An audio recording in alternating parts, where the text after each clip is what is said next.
بسم الله والحمد لله وصلى الله على سيدنا محمد وعلى آله وأصحابه وسلم تسليما كثيرا ثم أما بعد السلام عليكم ورحمة الله وبركاته ولا ليال كلمة وحنوك اللي في عاوة إنا نقدنه كلمة إن شاء الله تعالى نكبدن دون نصدح إلا 10 دقيقة وقبضنان 5 دقيقة إن لبا قضب وحوية إنا مر لبات مر سدحات مر أفراد آنو تعسد الرو أنو مدى صومالية قودهان meel walbay joogto meeshay dooniha madax dhigto gaar ahaana qoyskii ehelkii iyo caruurtii uu ka tegay marxuum aqoon-yahan oday dhaqameed professor mas-uul ummadda Soomaaliyeed ra'iisul wasaare ummadda Soomaaliyeed Cali Khaliif Galeyd geeridii ku timid runtii ee dhammaantiin naga argagixisay degdeg ahayd inaanu tacsi ka diro annagoo rabbi subxaanahu wa ta'ala u weydiinayna marxuumka inuu u dambi dhaafo oo u naxariisto oo qabriga u waasiciyo u nuuriyo jannadiisana uu ka waraabiyo aamiin qodobka labaad waxa weeye 24 saac u dambeysay runtii waxaad moodaa in baraha bulshada la istabayaacinayo la afuufahayay olole aad moodi in looga gol lahaa sumcad dil iyo suurad xumayn in lagu sameeyo caasimadda dowladda deegaanka magaalada Jigjiga iyadoo markaa loo soo bandhigayo oo ragga soo bandhigayo subxaanallah ayba kamid yihiin qaar kamid ah ducaada Soomaalida culimadii Soomaalida raggii markaa ugu magaca weynaa qaarkood qaarna ayba yihiin dadkii ma arta aqoon-yahanka safka hore kaga jiray maansayahanka dhalinyaradii shaarubako ciroolayaashii maxaan ku yiraahdaa qurba joogtii qaran joogtii dhammaan noocuma in uu saaqay dareena magaalada Jigjiga inay tahay meel haldoorka labeenta iyo geesiyaasha ummadda Soomaalida lagu beegsado lagu marjiyo lagu afduubo lagu sumeeyo waxaan rabaa marka 3 qodob inaan ka dhiibano arrintaas qodobka koowaad waxa weeyaan haddii Jigjiga ay tahay meel haldoorka iyo geesiyaasha iyo halyeeyada ama cid ummadda Soomaaliyeed maanta wax ku soo kordhisay dhiig iyo dheecaan iyo qalin waxay dooniba ha noqotee lagu beegsado adar Jigjiga waxaa habeenkii saqda dhex lugeeya iyagoon la ilaalinayn oon staff wadanan hub wadin mas'uuliyiintii ugu sarreysay jabhadda ururka ONLF iyaga dhex socda dumarkoodii suugaantoodu ay ahayd runtii dhimbishii halgankan hurisay halgankan ummadda Soomaaliyeed ay lahayd hurinaysay ee shidaalka u ahayd yaa dhex socda baabuurba ma wataan badidoodu way lugeeyaan annagana ka warhayna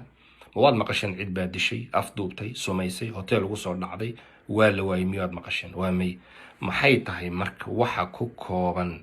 walaalaha kale Soomaaliyeed halyeeyada walaalaha kale Soomaaliyeed Jigjiga martida ku ah waxa ku kooban ee aan anagu garanayn haddaan reer Jigjigana aan garanayn ee walaalaha kale ay garanayaan hanoo sheegan hadday Ethiopia sirdoonkeeda soo hadalka u dhigteen ay cid ku beegsanaysa magaalada Jigjigo ay ku raadsanayso ay afduubanayso maanta yaa ka mudan kagana kharaara nimanka ONLF ama nimankii wadaadada ahaa ee dagaalami jiray dhammaantood waa joogan shacabkaas ay kamid yihiin shacabkooda sharaf ku dhex joogaan cid saawo egtaa ma jirto ciidan ilaaliya ma jiro staff daba socdaa ma jiro hub ay wataan ma jirto meelahaasaan shaha ka wada cabi jirnay wada lugeyn jirnay bajaajteena wada raacan jirnay waan iska warhaynaa ma jirto marka sidaa darteed waxaa meesha ka cad waxa aad faafinaysaani inay tahay been iyo khalkhal iyo fitan ummadda Soomaaliyeed aad dhex wadaan iyo sumcad dil aad ku wadaan magaalada Jigjiga runtii waxaan ka rajaynaynaa mar labaad inay noqoto meeshii dib u dhali lahayd labeenta iyo waxgaradka Soomaaliyeed taasaanu ka rajaynaynaa taasi waa qodobka labaad waxa weeyaan haddii la yiraahdo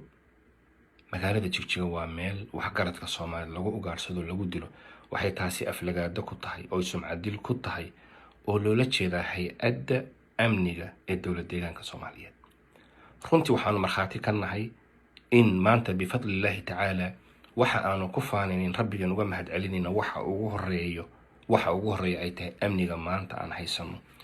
amnigaasi iskamuunan iman iskama uusan jireen ee rabbi subxaanahu wa ta'ala sabab shay walba u sameeyay sababtiisuna waxa weeye walaalaha mas'uuliyiinta ugu sareeya gacanta ku haya yaa aqoonta iyo khibradda iyo xeeldheerida ay u leeyihiin damqashada iyo lehjeclada bulshadooda ka haysa iyo Ilaahay subxaanahu wa ta'ala wuxuu ugu barakeeyay in runtii maanta ay noqoto meel dadka wadanka Ethiopia ku nool gaalkooda iyo muslimkooda iyo cid walbaba inay ka marxaati kacaan inay tahay meel looga daydo amniga taana iskamaana imane walaalo wiilal Soomaaliyeed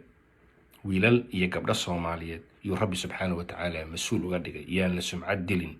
yaan la xumeyn anaa la shaqeeyay annaga hal wadaag la lahayn annaga ilaa hadda ku xiran habeen iyo maalin baan wacnaa waa jiraan beelo isku dhaca waa jiraan wiil iyo abtigii isqaniina, waa jiraan marka qaarkood rabshado dhaca, ma diidayna ta, laakiin waxaanu ka hadlayna waxa weeyaan wax la yidhaahdo sirdoon Ethiopia ama Tigray ama waxa doonaya ugu yeer oo intay yimaadeen shaqadoodu ay tahay mas-uuliyadda ummadda Soomaaliyeed inay qabsadaan. waxaanu u baahannahay nimanka beenaalayaasha ee fitanka ummadda dhexdooda hadalkaa keenay hadalkaa inay meel saaraan, haddii kale bulshada hortooda iyo rabbigood hortooda way ku ceeboobayaan. qodobka saddexaad aan uga baxayo waxa weeyaan